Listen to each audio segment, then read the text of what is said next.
হচ্ছে না, একটু বুঝে দিয়েছি।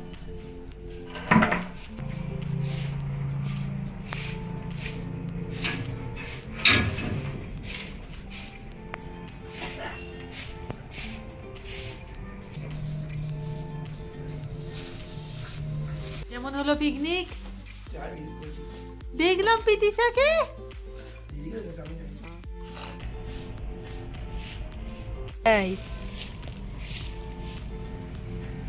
Hello guys, good morning, welcome back in জশ আছি। আগে থেকেই প্ল্যান ছিল যে আজকে আমাকে যেতে হবে কলেজে একবার, কারণ থার্ড সেমিস্টারের ভর্তি। কালকে লাস্ট ডেট, তার আগের দিনই মনে হলো যে না করে আসি, লাস্ট দিন যাব, যদি কোনো প্রবলেম হয় তবু একটা দিন হাতে থাকবে। চলো যাই সকাল সকাল স্নান করতে। এবার আমি ভেবেছিলাম কত কিছু বানাবো, কিন্তু আজকে পুরো দিনটা চলে যাবে। Good morning family. না আজ আর ছাদে না, কাল যে ওই খিরাই থেকে আনা স্পাইডার প্ল্যানটাকে অক্সিজেন দিয়ে বসিয়েছিলাম, আজ সেটাই দেখবো। না হালত ভালো না। কালো ধরতে গেলে এই সময়টা একটু রেডি হয়েছিলাম, আজও সেম, শুধু কারণ দুটো পুরো হটকে, মানে কি ছিল আর কি বাদ দাও। অনেক দিন পর কলেজ যাচ্ছি, আজকে একটু সেজে গুজে যাই, কি বলিস? হ্যাঁ একদম সেজে বুঝে যা। আমি আজকে এই জামাটা পরেছি, এতটা মাথা কেটে গেছে। তো আজকে থার্ড সেমিস্টার ভর্তি, সো মা না ভাত করে ফেলেছে, ও যেহেতু খেয়ে যাবে। আমাকেও বলছিল, আসলে কি বলো তো, আমি তো কাল ভাতটা খাওয়া হয়নি, আজকে না এত সকালে ইচ্ছে করলো না, মনে হলো দুপুরবেলায় খাবো, সো আমি মুড়ি খাচ্ছি।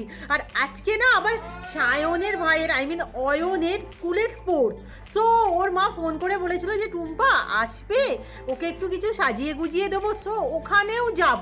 একটু চাপ আছে, অ্যাকচুয়ালি সব জায়গায় তো আমরা দু বোনেই যাই, ও বেরিয়ে যাচ্ছে, আমাকে একা একা যেতে হবে, বাট যাবো। ওই সমস্ত দেখতে না আমার মারাত্মক লাগে।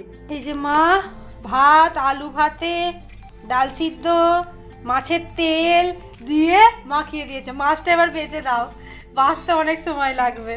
তোমাদের সবাইকার মানে কোয়েশ্চেন থাকে যে তুমি পড়াশোনা করছো, তুমি এখনো পড়াশোনা করছো, আদেও করছো? সেটা সত্যি কথা বলতে আমি নিজেই বুঝতে পারি না যে আদেও আমি পড়াশোনা করছি। যাই হোক, হ্যাঁ আমি পড়াশোনা করছি, আমি এমএ করছি এডুকেশনে, আমি থার্ড সেমের ভর্তি হতে যাচ্ছি।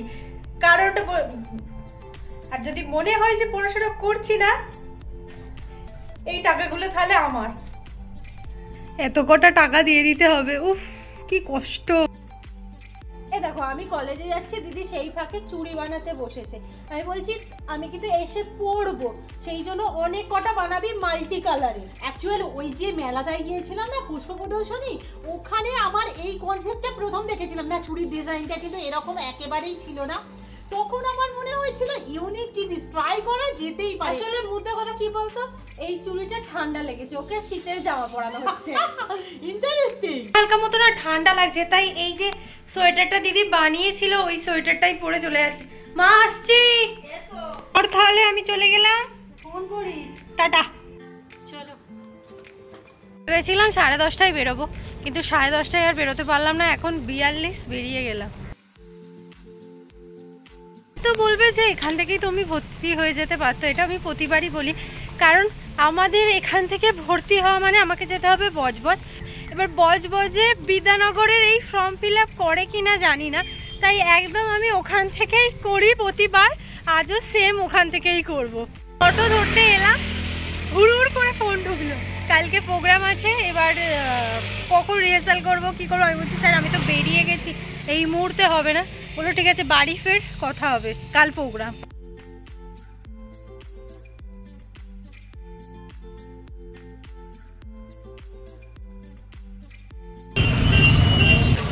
এত ভিড় কেন আমি বুঝতে পারছি না, মারাত্মক ভিড়। ঘণ্টাখানিক ধরে ধরে না এই চুড়িগুলো বানালাম। নর্মালি আমি এই জুয়েলারি শ্যুটগুলো করি শাড়ি পরে, আমি না আজকে আর পারলাম না। ঘড়িতে 12টার মতো বাজে, সায়ন যে কোনো মুহূর্তে ফোন করবে।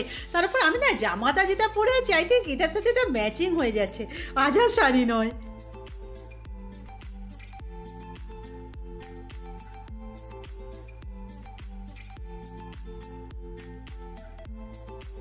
জাস্ট আসলাম, এসেই দেখলাম ব্যাস বন্ধ। আর আজকে কি হয়েছে ব্যাপারটা বুঝতে পারছি না, এত কেন রাস্তায় ভিড়? আজকে কি কিছু আছে নাকি? এই যে দোকানটা দেখা যাচ্ছে ওই দোকানটা বন্ধ।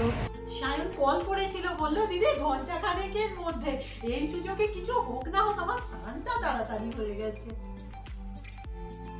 আবার চুলে অনেক জল দিয়ে দিয়েছি।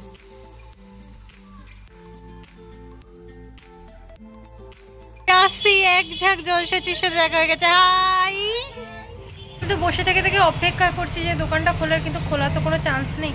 তার থেকে দেখা যাক, আগের বার হেঁটে হেঁটে গিয়েছিলাম, সামনে আরেকটা দোকান পেয়েছিলাম, সেখান থেকে যদি হয়তো হাঁটতে এই যে সামনেটা এলাম, এবার দেখি এখানে হয় কি না, না হলে তো পুরো গেল।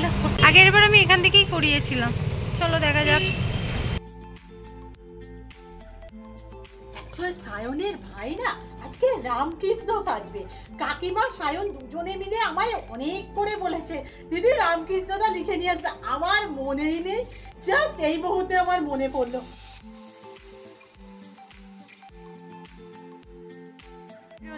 ওমা আসছি। আগের বারে অয়ন না ওই সেভ ওয়াটার এরকম একটা সাজিয়ে দিয়েছিলাম, গিয়ে দেখেছিলাম ওরকম আরো দু একজন সেজে আছে। এবছর রামকৃষ্ণের আইডিয়াটা ওর মায়েরই, আর আমার চুলটা পুরো ভিজে তাই গোড়াইনি, আর কাছেই যাচ্ছি, সামনেই তো যাবো, চেনাশোনার কাছে, ঠিক আছে চুল এরকমই থাক।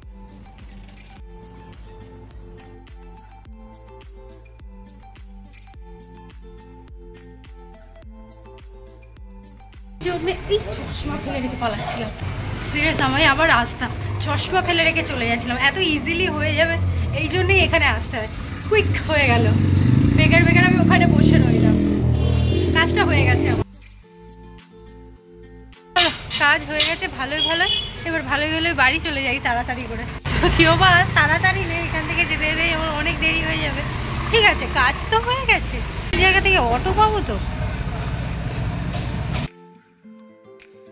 নামতে গিয়ে না, মানে অটো থেকে নামতে গিয়ে পায়ে এত জোর লেগে গেল। যাই হোক, বাড়িতে একবার ফোন করে দিই, ঘুরেতে 2:30টার মতো বাজে, যে কিছু কি নিয়ে যাবো চুড়িয়াল থেকে।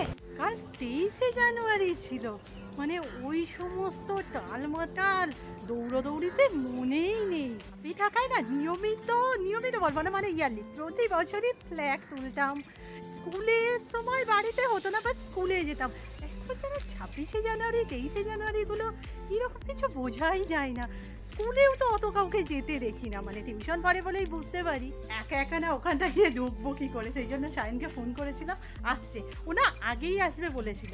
আমার মনে হলো চলো আমি রেডি হয়ে গেছি, যাই ওকে একবার দেখেই নেব। আমি ভাবছি আমি না আগে পৌঁছে যাই, চল। সমস্ত দেখলেই না আমার ছোটবেলার কথা মনে পড়ে যায়। না আমি নিজে অংশ নিতাম না, কিছু হতামও না, বাড়ি থেকে প্রেসার দিয়ে দিয়ে আমাকে খেলাতো।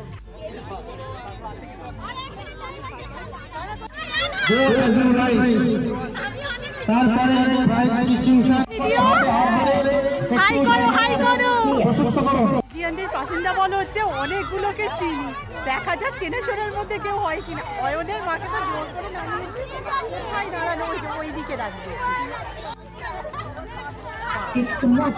সাপোর্ট করে। আর এই যে এইটা বলছে মা কখন আউট হবে, ওর ভাই হয়নি বলে মাকেও হতে দেবে না।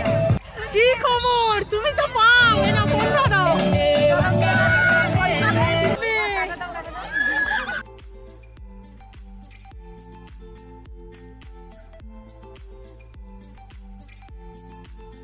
বলছে প্রজাপতি বানাবে, প্রজাপতির কাজ বানাবে। আমি কি সঙ্গে করে নিয়ে এসেছি, বাড়িতে যেতে হবে, বাড়িতে এলে সব বানিয়ে দেবো। বুঝেছো তুমি, ভারত মাতা।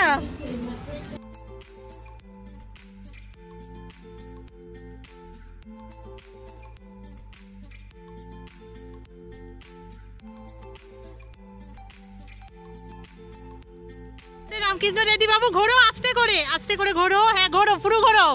বাহ হেভি লাগছে।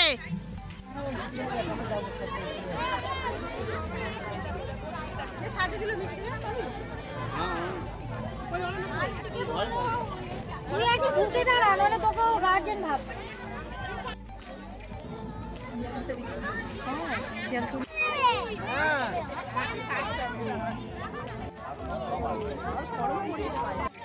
সিরিয়াসলি ফার্স্ট হওয়া উচিত। সমস্ত রেজাল্ট জানতে না অনেকটা দেরি হবে, আমি বেরিয়ে গেলাম, ওদিকে রুম্পাও ফিরছে, বলছিল যে দিদি কিছু নিয়ে যাবো, আমি বলছি না ভাত খাওয়া হয়নি, হয়তো একসাথেই খাবো।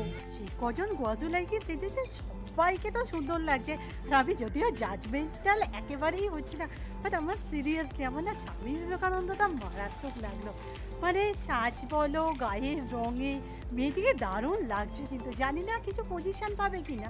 ও মা, হ্যাঁ আমার খুব খিদে পেয়েছে, নামো নামো নামো তাড়াতাড়ি নামো, রুম্পাও আসছে, হ্যাঁ ছাদে উঠে আছে, নামো খিদে পেয়েছে।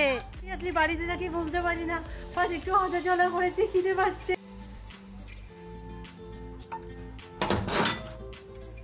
ভাত দেখে এত আনন্দ অনেক দিন পর। মা কি কি আলু ভাজা, এটা মাছের তরকারি তাই তো, আর মাছের মুড়োর ডাল, তবে আজকে সবই ঠান্ডা হয়ে গেছে। তো অনেকটা তাড়াতাড়ি হয়ে গেছে, আর আমি আসছি না অনেক কালীপুর গার্লসই হবে যতদূর সম্ভব, বাচ্চাদের সাথে দেখা হলো, সবাই হাই হাই, আমি তোমার অনেক বড় ফ্যান বলতে বলতে যাচ্ছে, দেখে ওরা খুব ভালো লাগে। যাই হোক, আজকে তো আমি গেলাম, কাজটা করলাম, বাড়ি চলে এলাম, আমার মানে যেতে আসতেই সময়টা চলে গেল। জানে না কিছু এই ব্যাপারটা, দিদি দেখলে হা হয়ে যাবে, কিন্তু দুঃখের বিষয় দিদি এখন নেই বাড়ি। আমার আগে দিদি চলে এসেছে, এইটা খেতেও বসে গেছি। কিরে আমাকে ছাড়া খেতে বসে গেলি? বিরিয়ানি খেয়ে নো, তাও আমার ভাত খেয়ে নেওয়ার পরে। ওই জন্যই তো জানি আমি বেশি ভাগে পাবো। সেটাই ভাবছি আমি, আর কতটুকু আসলে চড়িয়ালে নামলাম, মনে হলো নাকে কেউ যেন লাথি মারছে, একটু নি। বিরিয়ানি এমনই জিনিস, আমি কিন্তু ভাত খাওয়ার পরও খাচ্ছি। তা তুই কি খুশি? মারাত্মক খুশি, ফেরা দাঁড়াচ্ছে বিরিয়ানি ছাড়া কিছু হবে না কথা। মারাত্মক খুশি, চল খেয়ে নি। আসলে কেন দিলাম বলতো, আজকে তো গণবিবাহ, আমাদের একটাও বিয়ে বাড়ির নিমন্ত্রণ পড়েনি, তাই ভালো মন্দ এখন দিয়ে খাইয়ে দিচ্ছি। আমি যে গেলাম রাস্তাতেও দুটো একটা বিয়ে বাড়ি দেখতে পাচ্ছি, আমাদেরই পড়ে না। আচ্ছা, বিকেলের দিকটা সায়নকে একটু ছুটি দিয়েছি। অ্যাকচুয়ালি ঝিলিক আর তাঁতই আসবে না, ঝিলিক সকালে পড়ে গেছে, আর তাঁতইয়ের কোনো বিয়ে বাড়ি নয়, কোনো পুজো বাড়ি আছে। তো সায়নকে বললাম আজকে আর আসিস না, আরেকটা খবরও তোমাদের দেওয়ার আছে। অয়ন ওই যে সাজগোজ করেছিল আর কি, বুয়াসু নাই, ওখানে কিছু র্যাঙ্ক পাইনি, বাট ঠিক আছে, বাচ্চা তো করেছে, এটাই আনন্দ। আর আমি বলছিলাম না যে স্বামী বিবেকানন্দকে আমার খুব চোখে লাগছে, স্বামী জানালো যে সে সেকেন্ড হয়েছে, চলে এলাম। আর আমি ভয় লেগে গেছে, মানে পুরো মুড়ে চুড়ে দিয়ে আছি, তো এতদূর দেখা যাচ্ছে। একটু পরে সায়ন আসবে, অ্যাকচুয়ালি সায়নের মনে আমার কিছু ভিডিও নিয়ে আসছিল, আর ওটা মাধ্যমিক বলে নেট নেই, বললো দিদি একবার তোমার কাছে যাচ্ছে, দিয়ে দেবো। সায়ন রাত্রির বেলা এই সমস্ত খাবার এনে হাজির করেছে। আই থিঙ্ক তোমরা বুঝতে পারছো এটা কি বলো তো, ওই যে ওর ভাইকে একটু সাজিয়ে দিয়ে এসেছি সকালে, তার ভূত। এটা আমার মনে হয় কাকিমাও করেছে, কি আমি বুঝি না। যাই হোক, এখানে ও কিরকম ভেবে চিন্তে এনেছে দেখো, 5 জন আছি, 5টা আছে, আমি ডিমের টেবিলে একটুখানি কামড় দিয়ে দিয়েছি। আজকে সকালে বিরিয়ানি ছিল, বিকেলে পাকোড়া, রাতে কি হচ্ছে রে? রাতেও হেভি জিনিস বানাচ্ছি। আচ্ছা চলো চলো সবাই নিতে শুরু করো। ঘড়িতে বাজে 8:30। আজকে আমার মনে হলো এত ভালো ভালো খাওয়া দাওয়া হচ্ছে, রাত্রিবেলাও একটু ভালো মন্দ খাওয়া হোক। মা কিমা ডিমের কিমা কারি, হ্যাঁ ডিমের কিমা কারি বানাবে বলে, আমি বললাম ওটাকে যদি একটু ওই কি না, সেটাও ভুলে গেছি। আমার ভালো লাগছে না, আমি অন করলেই সব ভুলে যাচ্ছি কেন কি জানি। ওর ভিতরে ডিম দিয়ে একটা নতুন জিনিস বানাবো, যদি খেতে ভালো হয় তারপর তোমাদের সাথে শেয়ার করব।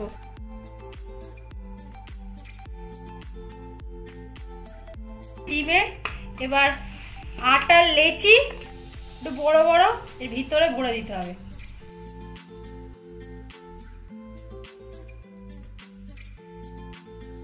এখানে হচ্ছে, এখানে 3টে রেডি হয়ে গেছে, রেডি হয়ে গেছে গোল গোল টিকিয়া না কি কি জানি, কচুরি টাইপের। হ্যাঁ চলো দেখি কোনটা ঠান্ডা, দেখে খা।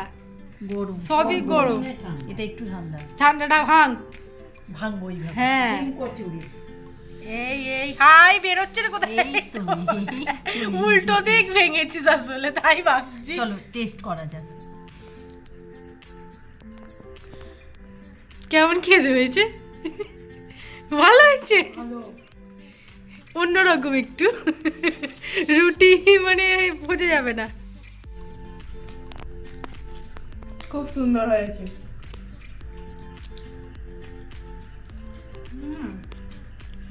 বেশ ভালো হয়েছে। আজকের ভিডিও এখানে শেষ করছি, নেক্সট ভিডিওতে দেখা হবে।